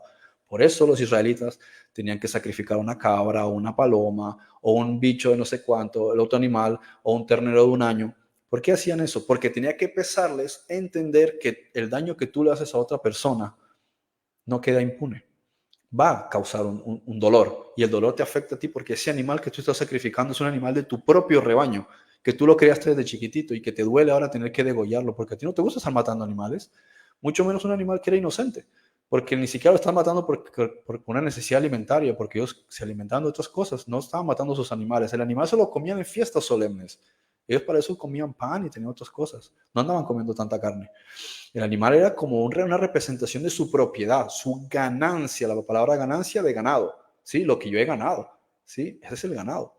Es como la forma de cuánta propiedad tienes y poder adquisitivo, poder de capital representado en animales.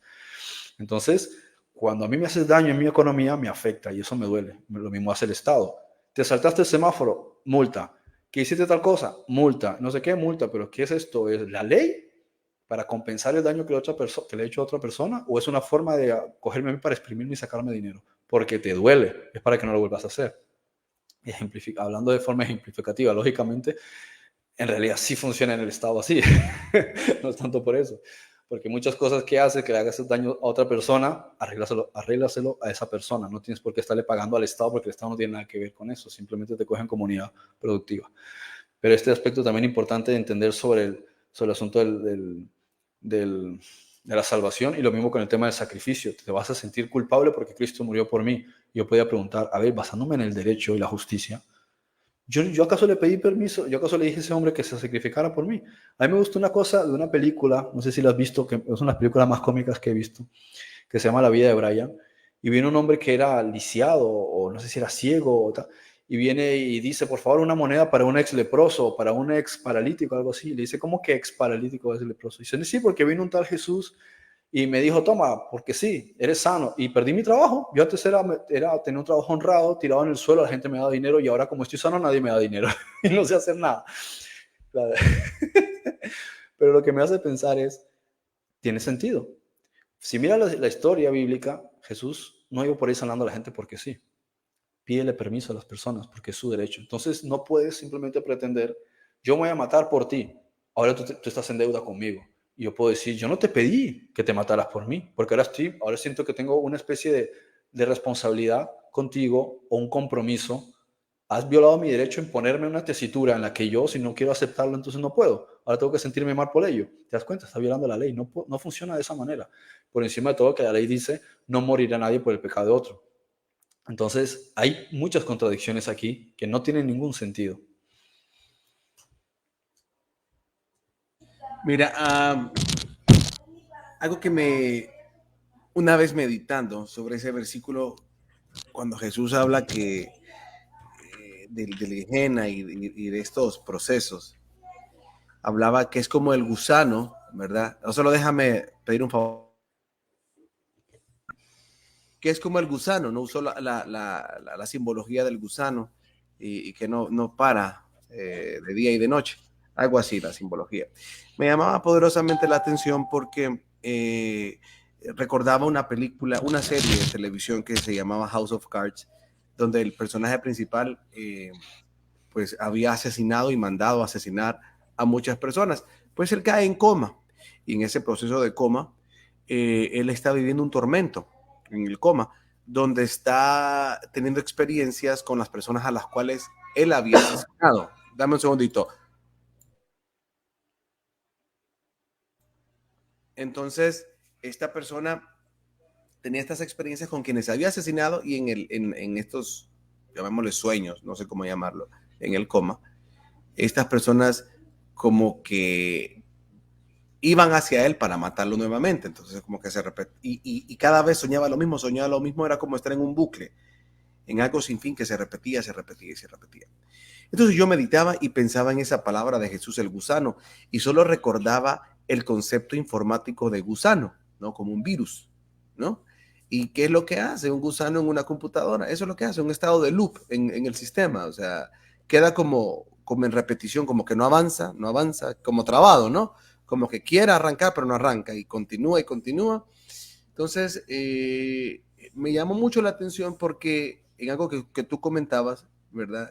Esos procesos de infiernos son por esos estados mentales que están corruptos o están, llamémosle algo similar a lo que tú decías, en un estado de loop, en un estado de no avance.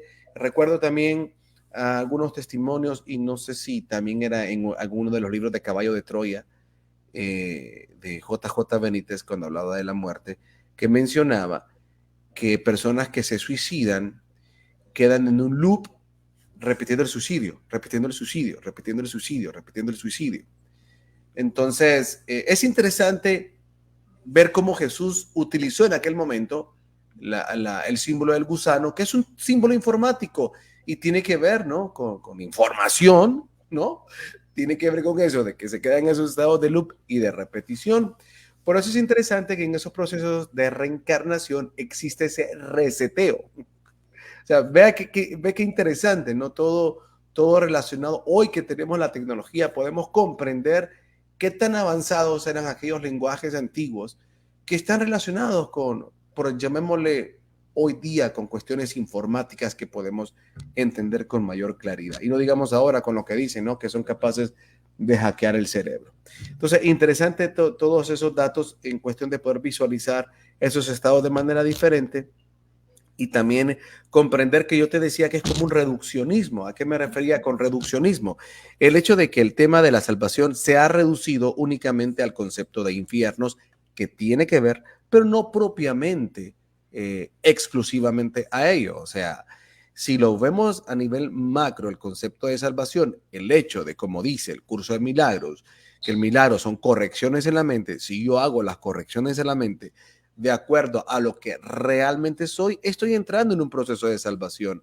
Me voy a salvar de un montón de estupideces que he venido haciendo, de un montón de relaciones que han estado rotas o malas, o etcétera, por esas corrupciones en la mente. En la medida que yo voy adoptando el pensamiento idóneo, la mente de Cristo, la mente trascendida, entonces yo empiezo a corregir ya esas tonteras del ego de que todo me ofendía o de que me dolía porque esta me hizo esto, o sea, y empezás a entender mejor los conceptos de felicidad, o sea, empezar realmente a trascender a todo esto, a ver lo esencial, a qué es lo esencial, entras en ese proceso de salvación, y en ese proceso de salvación que estás corrigiendo tu mente, ¿a dónde te va a llevar? A que no vayas, obviamente, cuando salgas de este plano, a esos estados de infierno. ¿Por qué? Porque tu mente no está en ese estado. O sea, la cuestión es entender realmente a lo que yo quería decir cuando me refería a reduccionismo, es que el concepto de salvación se redujo simple y llanamente al tema del infierno, cuando el tema del infierno es una añadidura. El hecho de que yo pueda corregir mi mente, que me añade que yo no vaya a ir a un lugar de eso. O sea, que yo cuando salga de este plano no tenga que experimentar eso. ¿Por qué? Porque no me es necesario. No, y O, aparte de eso, perdón, que no solo eso, sino que no es, hay una palabra, a ver, no es definitivo ni es concluyente, ¿sí? Sí, no es con una carta magna, el hecho de que yo no voy a decir aceptar porque suena estúpido decirlo, sino por hacerte cristiano o paulino, no vayas a ir o vayas a pasar por alguno de los lugares del intermedio. No, o sea, no, porque no tiene nada que ver con eso. O sea, tú no es una especie de firma que tú haces para que te den un documento para cuando llegues al inframundo se lo des a Anubis y le digas, mira, pues yo por aquí no paso porque tengo salvoconducto. Eso se lo pueden inventar en las películas cristianas, en cristiano, o películas paulinas. Pero no funciona así en realidad. Lo que tú hagas tiene una consecuencia. Da igual si tú eres musulmán, cristiano, judío, jainista, ateo, agnóstico. Es irrelevante. Tus creencias. Va a depender de la energía. El universo es energía. Lo que tú generas produce magnetismo. Entonces tú vas a atraer a tu vida las cosas. Lo que haces sobre otra persona genera y acumula energía. Por tanto, acumula magnetismo y ese magnetismo atrae o repele. En consecuencia, si no has solucionado una cuestión ahora, se soluciona después. Por eso dice la metáfora, ponte en paz con tu adversario en el camino para que no termines en el Gehenna. Ahí dice en la cárcel, pero en realidad se está refiriendo al intermedio, ¿no? Entonces, sí o sí vas a pasar por ahí. Incluso Yeshua le explica también a los discípulos que le dicen, oye, si una persona que no ha hecho esto ni ha hecho esto y su camino ha sido la verdad una persona ejemplar, y le dice, sí, aún él va a pasar, pero no se va a quedar. Va a experimentar durante 3 días. ¿Te acuerdas que él explica todo eso? Y dice, sí, Sí, o sea, sí, no se va a claro, quedar ahí porque no es un claro. sitio para él, pero va a pasar por ahí, lo va a experimentar, lo va a sentir, lo va a oler, lo va a ver, ¿sí? Y después continuará un proceso y pasará por aquí, por ahí, por allá, y después reencarnará. O sea que ni siquiera es un salvoconducto o quedas exonerado por el hecho de ser el cristiano y más devoto y más aleluya del planeta. No, no tiene nada que ver. Para que tú no entres a ese sitio, lo que tienes que haber es alcanzado el despertar de conciencia, haber deshecho del ego, haber comprendido plenamente que todos somos uno y que el universo es una ilusión. Cuando tú llegas a ese nivel, que es lo que el budismo llama el moksha, y que del moksha pasas al nirvana, entonces ahí es cuando hay una plena conciencia y te das cuenta de que todo es una ilusión. Estoy, como dijo Buda, ahora estoy despierto. O sea, ahora lo he entendido.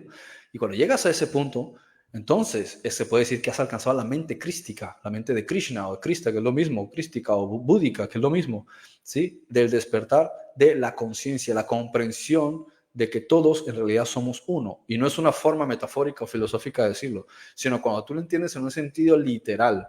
Por eso las cosas que Yeshua decía, cuando hayáis sido capaces de coger vuestra ropa en público y quitárselas y tirárselas al suelo, quedarse desnudo y pisotearlas, entonces habéis entendido el reino. ¿Por qué está diciendo eso? Porque llega un momento en que te das cuenta de que no habría ni siquiera vergüenza porque en realidad nada es real. No es real lo que estoy viendo delante, no es real el cuerpo, no soy sino conciencia. Eso es un proceso que no es simple. De hecho, recordaba que decía, creo que era Tot, que decía que cuando, mira, los Atlantes, ¿sí? Una civilización tan avanzada, cuando finalizó esa fase, de todos los que habían poblado esa civilización, que es mucho más avanzada en conciencia que nosotros, solamente creo que fueron 150 personas, me parece que fueron, ¿no? Ahora mismo no me acuerdo si estoy exagerando en cuanto a lo poquito, pero si no fueron 150, ponle 1.500 personas, 15.000. Pues en términos de población, eso es muy poco. Fueron tan pocos que dijeron, vamos a regresar a ayudar a la gente de la siguiente generación. No vamos a ir a ningún lado.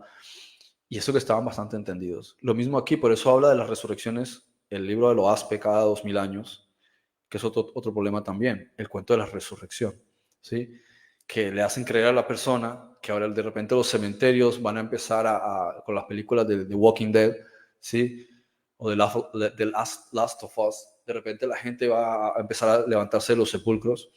Entonces paras a pensar, suena súper extraordinario para una película de Marvel o de DC Comic, pero en la realidad, párate a analizar, ¿de qué te sirve un cuerpo de tercera densidad si estamos hablando de que el universo tiene 7, 9, 11 dimensiones? ¿Para qué quieres un cuerpo de tercera densidad que tiene un montón de necesidades fisiológicas, que no puede alcanzar la inmortalidad porque no es nato en sí mismo? Imagínate que yo fuese inmortal y me cortan el brazo, ahora voy a tener que estar toda la inmortalidad sin un brazo. O sea, son cosas que carecen de sentido, pero son otra de las propagandas de marketing necesarias para adaptar devotos. Hacerte creer que el reino de los cielos es un reino de los cielos de carne y huesos, o sea, de esto. El propio Jesús le dijo, no, déjense de esas tonterías, eso no es así. Ni carne ni sangre puede entrar en el reino de Dios, porque es incompatible, no tiene sentido. Que tú puedas tener este cuerpo y utilizar un platillo volante para ir a Júpiter o ir a Alpha Centauri, sí tiene sentido. Pero lo que no tiene sentido es que tú pretendas llegar a una dimensión dentro del universo superior con este cuerpo, porque no puedes. Tienes que despojarte de este cuerpo, dejarlo en algún lugar, ¿sí? Para poder entrar a este otro nivel de conciencia. Entonces, otro nivel de conciencia no me refiero solo de comprensión, hablo de un nivel dimensional, literalmente otra dimensión del universo. Tercera densidad se va a quedar en tercera densidad, aunque entiendas todos los misterios y comprendas todas las cosas, no va a poder hacerlo. De la misma manera que cualquier dispositivo no le puedes exigir que haga más de lo que su programación está disponible. Coge un ejemplo, coge una computadora, no sé, en Windows NT, que creo que es de por allá del año 95. Trata de instalarle cualquier aplicación de hoy día. No puedes instalarla. Y te da igual lo que le hagas al software, no lo puedes cambiar. Son obsoletos, no funcionan. Sí, coge un sistema Android y mételo en Windows, no funciona. O un Windows mete un sistema Android, no funciona porque no son. Linux no es compatible con Android, como no es compatible con Macintosh, con Apple. Hay sistemas que no son compatibles. Y es simple.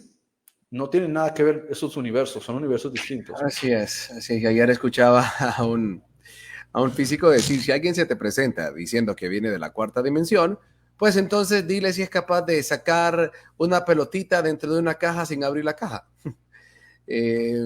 Pregúntale si es capaz de poder mover un objeto sin tocarlo de un lugar a otro.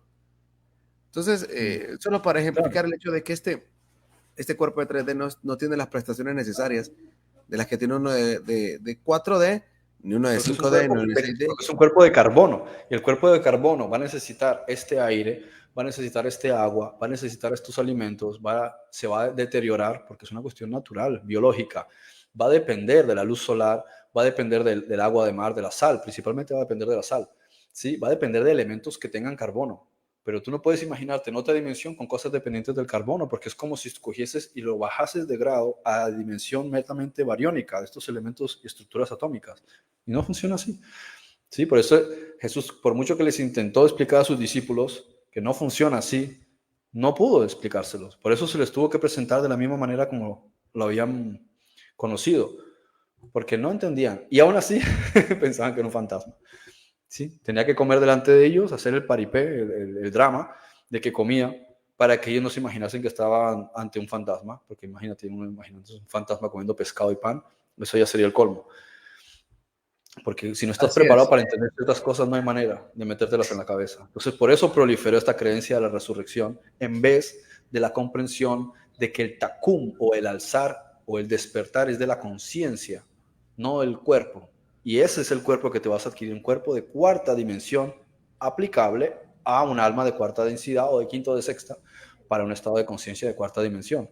Que es lógico que puedes interactuar en una de tercera densidad, porque cuando tienes un sistema mucho más avanzado puedes Claro, trabajar en un sistema claro. más bajo, pero lo que no puedes es con un sistema más bajo elevarte a un sistema mayor, porque eres incompatible. Es una cuestión de vibración y resonancia. La vibración no es mayor, no va a conseguir Eso, alcanzar hay ese una pico. explicación muy bonita de Carl Sagan sobre las dimensiones. La pueden encontrar en YouTube, es bien básica. Cuando él decía, por ejemplo, en un plano de 2 dimensiones, pues no hay ni alto ni bajo, solo, ¿verdad? Las 2 dimensiones, por decirlo algo, izquierda y derecha, por decirlo de una manera muy vulgar, ¿no? En la forma de moverse. Entonces decía, un ser de tercera dimensión puede actuar en un plano de segunda dimensión, pero uno de segunda dimensión no puede interactuar en un plano de tercera dimensión. Claro, Entonces, míralo los animales. Tú no puedes esperar que un árbol o un escarabajo o una paloma entienda las cosas que nosotros somos capaces de entender. No puede. Ni puedes esperar que te redacte un documento jurídico, ni puedes esperar que te haga una pieza de arte, de un dibujo, o esperar que te haga una obra maestra de orquesta, porque no tienen la posibilidad de hacerlo en su dimensión.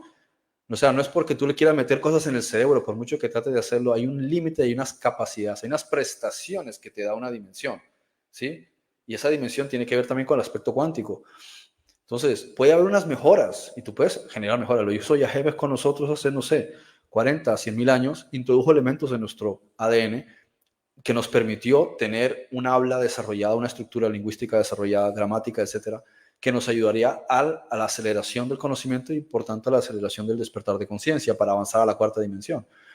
Pero para alcanzar la cuarta dimensión, no para que nosotros pretendásemos ser inmortales, porque no, tú no puedes hacer la inmortalidad al cuerpo, pero es que eso no va a depender, o sea, eso no va a cambiar el hecho de que te puedas enfermar. Ahora imagínate, te enfermas a los 80 de algo crónico y tienes 1.000.000 de años de edad y todavía con los 1.000 años sigues teniendo esa enfermedad, habrías deseado morirte. Entonces son cosas que no tienen sentido. Hay una razón por la cual se trabaja en la tercera densidad y en la cuarta densidad es otra cosa. Y hay que entender lo que no entendían también los discípulos cuando Yeshua se los explicaba. Cuarta densidad no está asociado con los muertos, porque Dios no es Dios de vivos. Perdón, Dios es Dios de vivos, no de muertos, porque en Él todos viven. Entonces, en Él están vivos. Que tú no puedas entender una cuestión, cómo funciona otra dimensión, no significa que lo tienes que reducir al plano de los fantasmas, ¿sí? O los espectros o los demonios. No. Está en un nivel superior. Superior quiere decir que en cualquier nivel es mucho más avanzado que el cuerpo que nosotros tenemos. Avanzado en todo sentido. De la alimentación, de la longevidad, de la capacidad de no enfermarse, de la capacidad de memorización, de la capacidad de velocidad, de energía, potencia, de kinesia, la capacidad de habilidades psíquicas, leer la mente, poder mover objetos sin tocarlos. ¿Sí? Todas estas habilidades y estos... pues traspasar paredes, teletransportarse, son cosas que no puedes hacer con tercera densidad, aunque hay algunas personas que más o menos han estado intentando hacerlo, pero te ves con la limitación de que tu programa esencial, que es este cuerpo, no está diseñado para eso. Por mucho que trates de esforzarte, va a tener una limitación siempre. Voy a poner un este video de Carl Sagan, donde explica este pedacito, donde explica esto para cerrar ya, despedir el programa de hoy. En un gesto amistoso interdimensional, decirle: hola. Hola. Ahí está haciendo el ejemplo de un objeto de la criatura tridimensional. ¿Cómo estás? Soy un visitante. Ingresando, ahí está haciendo el ejemplo de un ser de un objeto de tercera dimensión ingresando a un plano de segunda dimensión para que se pueda comprender. Antes de la tercera dimensión. Bien, el pobre cuadrado mira a su alrededor y no ve a nadie dentro de su casa cerrada. Y sin embargo, ha recibido un saludo de su interior, una voz dentro de sí mismo. Sin duda empieza a preocuparse por su salud mental. mental. La criatura tridimensional se siente muy triste por ser considerada una aberración psicológica,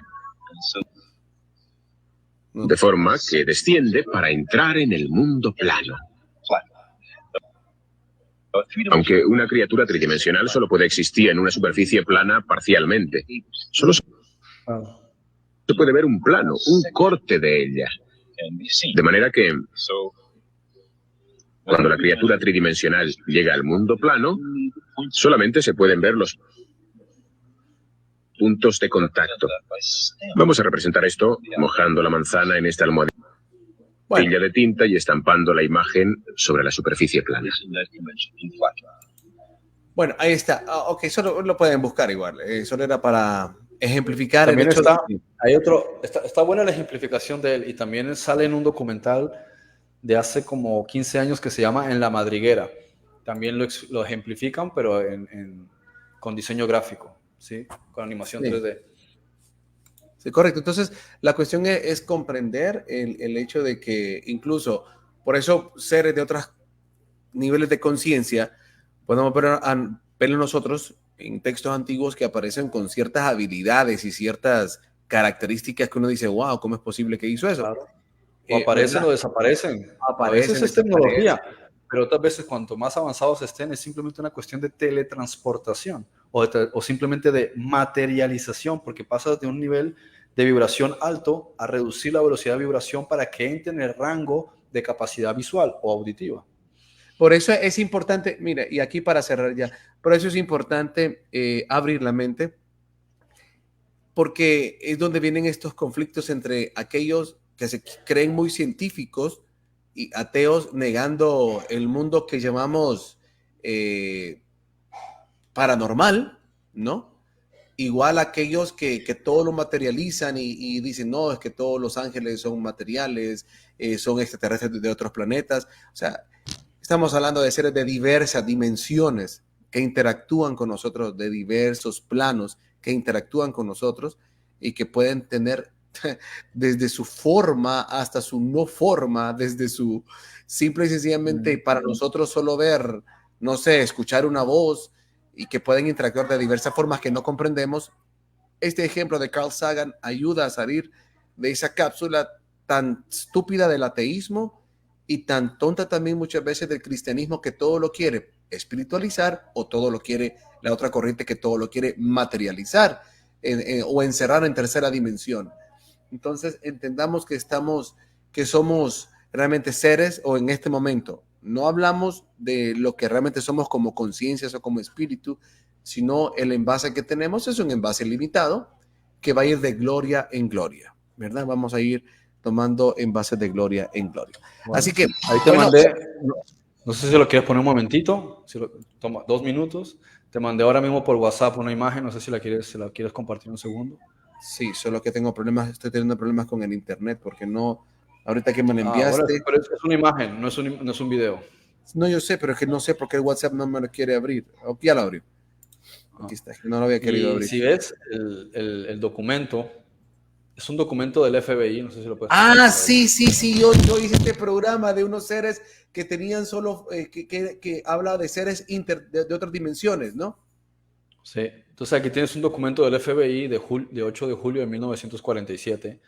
Sí. Y de entre las cosas que tiene el documento del FBI, dice que tienen conocimiento de razas. Dice que sus vehículos pueden estar en una dimensión o en otra dimensión. Su gente no necesariamente es física, o no física, no es que sean espectros. Dice también que tienen apariencia humana, pero algunos pueden ser más grandes. Dice que no necesariamente tienen que vivir en un planeta. Dice que viajan entre dimensiones, que sus vehículos les permiten cambiar entre dimensiones. Tanto ellos como sus vehículos pertenecen a otras sustancias de otra dimensión. Tienen energía radiante que les permite viajar al tiempo como la luz, o más rápido, pueden ir de una dimensión a otra. Y bueno, después hace la relación con los locas y los talas, muy interesante, porque se ve que el FBI tiene información de hace mucho tiempo sobre todas estas informaciones de otras dimensiones que ya manejaban los hindúes. Bueno, ya básicamente es lo que, sí, más o menos básicamente lo que dice el documento. Muy interesante. Sí, recuerdo que me sorprendí cuando vi ese documento, lo leí hace tiempo en un programa y es fascinante. Bueno, nos despedimos agradeciendo su compañía de este programa donde hablamos de que Jesús no fundó el cristianismo, en la parte 2, y hablamos un poquito también de Pablo. No sé si quieres que profundicemos un poquito más en el siguiente programa de Pablo en relación a realmente conocer un poquito mejor. Ya hablamos algo, pero de repente profundizar aún más en cómo se llama, en cómo aprovechar esto que Pablo nos otorgó, o cómo trascenderlo y evolucionarlo, cómo llevarlo a otro nivel, entendiendo siempre que el Espíritu Santo encriptó todo, incluso en el mismo mensaje de Pablo. Y hablar también un poquito bueno, ya hablamos, ciertamente que Pablo lo que hizo fue un sincretismo realmente, donde pues va saliendo de esa idea ya vista, antigua, y la quiere extrapolar a un Jesús, y usando esos mismos símbolos para llevarlos y darle mayor sentido, que me parece también que tuvo una labor importante para darle un correcto sentido a lo que el Antiguo Testamento nos decía y visualizarlo, pero también invitarnos a seguir creciendo y no quedarnos con eso de Pablo, tratar de no quedarnos en esa literalidad, sino trascenderlo y ver realmente que el Espíritu Santo en muchos de esos, llamémosle, doctrinas paulinas, estaba nuevamente encriptando mensajes que hoy se pueden visualizar de una manera más trascendida. No sé qué te parece. Sí, podría ser. Se podrían traer algunos pasajes, algunas citas, algunos conceptos de lo que es el dogma paulino. Exacto. Para revisarlos a la luz de la mente crística. Exacto, esa sería la idea, trascenderlos, exactamente. Bueno, nos vamos entonces, gracias por acompañarnos, esto fue Ve Ocultas, espero que hayan podido disfrutar el programa, si es que pudieron hacerlo, qué bueno que sea así entonces, bendiciones. Ve Ocultas. Ve Ocultas.